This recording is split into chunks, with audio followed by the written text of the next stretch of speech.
The Bible Study Podcast, Episode 33. Today, the Bible Study Podcast looks at Numbers 13.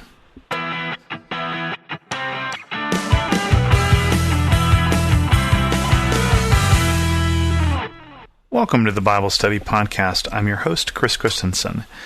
This is going to be the sixth part of the story about Exodus, although this one won't come from the book of Exodus, but will instead come from the book of Numbers. And specifically, I'm skipping ahead to Numbers 13. I'm skipping the whole book of Leviticus and the end of Exodus and the beginning of Numbers.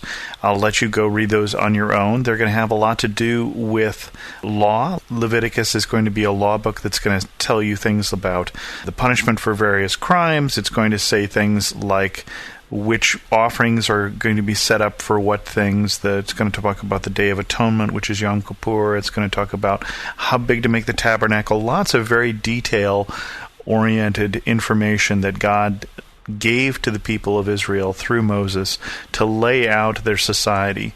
And so he really is taking these slaves and turning them into a nation, and he's laying out how they're supposed to behave, and he's laying out what their sacrifices will be to God, and all these sort of things.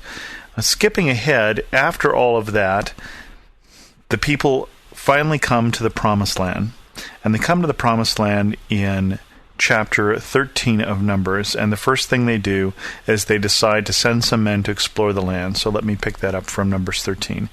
The Lord said to Moses, "Send some men to explore the land of Canaan, which I am giving to the Israelites. From each ancestral tribe send one of its leaders." And I'm going to skip over a series of names and jump down to Verse 17, when Moses sent them to explore the land, he said, "Go up through the Negev and on into the hill country. See what the land is like and whether the people who live there are strong or weak, few or many. What kind of land do they live in? Is it good or bad? What kind of towns do they live in? Are they unwalled or fortified? How is the soil? Is it fertile or poor? Are there trees on it or not? Do your best to bring back some of the fruit of the land." It was the season for the first ripe grapes. So they went up and explored the land from the desert of Zin as far as Rehob, toward Lebo-Hamath. They went up through the Negev and came to Hebron, where Ahiman, Sheshai, and Talmai, the descendants of Anak, lived. Hebron had been built 7 years before Zon in Egypt. When they reached the valley of Eshcol, they cut off a branch bearing a single cluster of grapes. 2 of them carried it on a pole between them, along with some pomegranates and figs. The place was called the Valley of Eshcol because of the cluster of grapes the Israelites cut off there. At the end of 40 days, they returned from exploring the land. They came back to Moses and Aaron and the whole community at Kadesh in the desert of Paran. There they reported to them and the whole assembly and showed them the fruit of the land. They gave Moses this account: "We went into the land to which you sent us, and it does flow with milk and honey. Here is the fruit. But the people who live there are powerful, and the cities are fortified and very large. We even saw descendants of Anak there. The Amalekites live in the Negev, the Hittites, Jebusites, and Amorites live in the hill country, and the Canaanites lived near the sea along the Jordan." Then Caleb silenced the people before Moses and said, "We should go up and take the possession of the land, for we can certainly do it." But the men who had gone up with him said, "We can't attack those people. They are stronger than we are."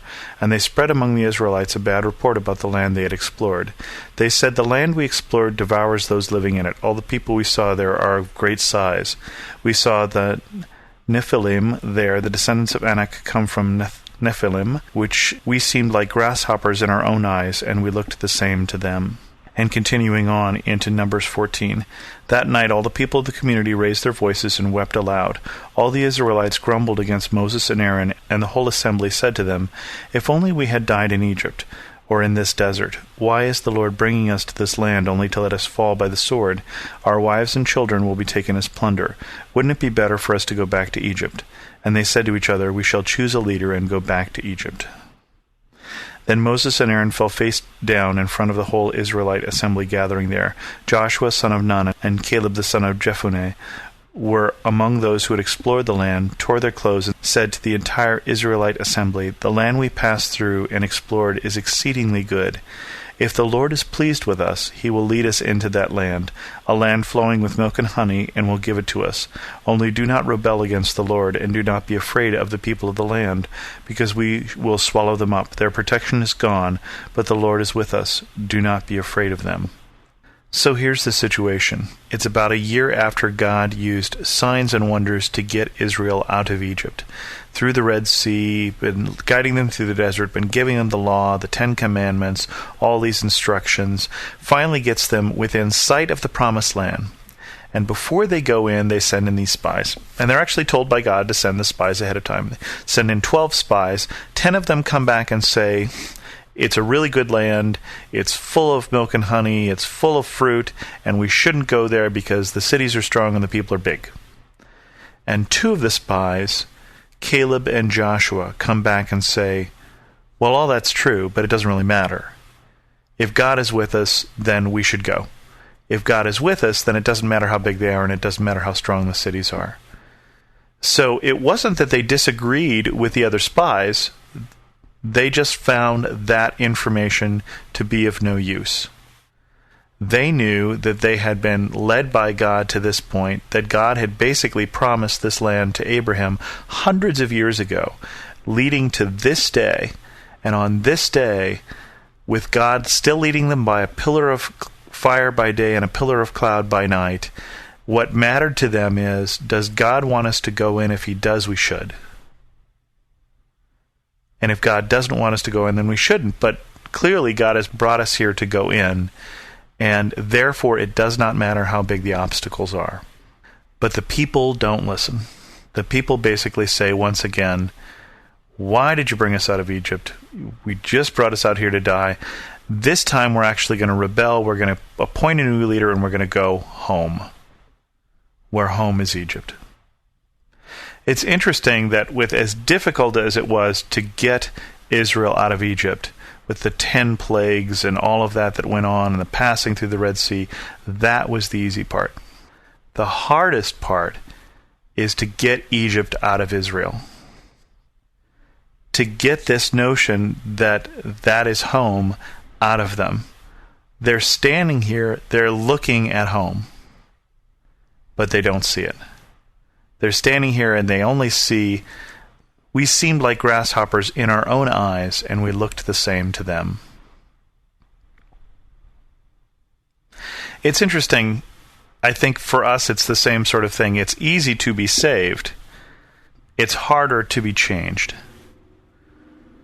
And that's what they were. These people were saved from Egypt. They were saved through the Red Sea. God had preserved them. They were saved. And yet, this whole generation, except for Joshua and Caleb, are about to be forbidden to enter the Promised Land. This whole generation, everybody who's of the age of accountability, who's not a child, at this point is going to be told in the next chapter, that's it. That's it. We're done. You're staying in the desert. And they're going to change their mind and say, well, no, if that's the case, then let's go in and let's attack. And sure enough, they were right. The 10 spies were right. They were not big enough. They were not strong enough to defeat these people if they go in without God, which is what they try and do in the next chapter. So it wasn't that the things that the spies told them wasn't true. They weren't strong enough. They weren't powerful enough. The people were too big. The cities were too strong. It's just that wasn't the question. They didn't get what Joshua and Caleb got, which is, the question is this what God wants us to do? If He wants us to do it, He'll be with us and we'll succeed. So the 2 things I think we can pull out of this story is, one is, change is the harder part. Being saved is easy. How many of us, I think, still want to live that old life? We've passed through the waters of baptism like the people of Israel passed through the Red Sea. In Romans, we learn that that is symbolic of death. And really at that point, they're supposed to have died to that old life in Egypt, like Caleb and Joshua do, and reborn as people of Israel. But they're still lugging Egypt with them in their hearts. Change is hard. And I think the second thing is that we often, I think, fear the wrong thing. We often don't get that the fact that we're afraid of what God is calling us to do, but God is calling us to do what's best for us. God is leading them into a land of milk and honey that they lose out on because they don't follow. I think of the old joke that Jerry Seinfeld talks about people, according to an old study, are more afraid of public speaking than of death, and so if you go to a funeral, people would be more comfortable being in the box than the person who has to give the eulogy. Sometimes we fear the wrong things. My church did a retreat this weekend on John Ortberg's book, If You Want to Walk on Water, You've Got to Get Out of the Boat, and talked about overcoming that fear of the wind and the waves which are crashing as Peter is called by Jesus to get out and walk on the water. And I think that's the same call that's going on here is, yes, the obstacles are big, but trust God. Yes, the cities are fortified, but trust God. Whatever God is calling us to do, He is faithful and capable and powerful enough to see us through. And with that, we'll bring this episode of the Bible Study Podcast to a close. If you have any comments, feel free to send them to me at host@thebiblestudypodcast.com. And as always, thanks so much for listening.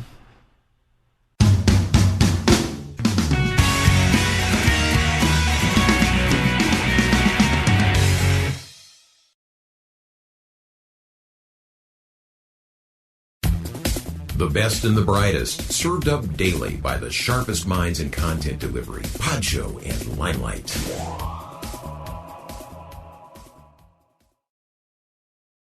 For some of us, personal finances aren't just personal. They include loved ones, neighbors, the communities we call home, and the causes we hold in our hearts. At Thrivent, planning your finances is bigger than just money. We help you put your plans into motion and faith into action so you can do more for the ones in your heart. Because sometimes all you need to make a difference is someone to help you make it happen. Thrivent, where money means more. Connect with us at Thrivent.com.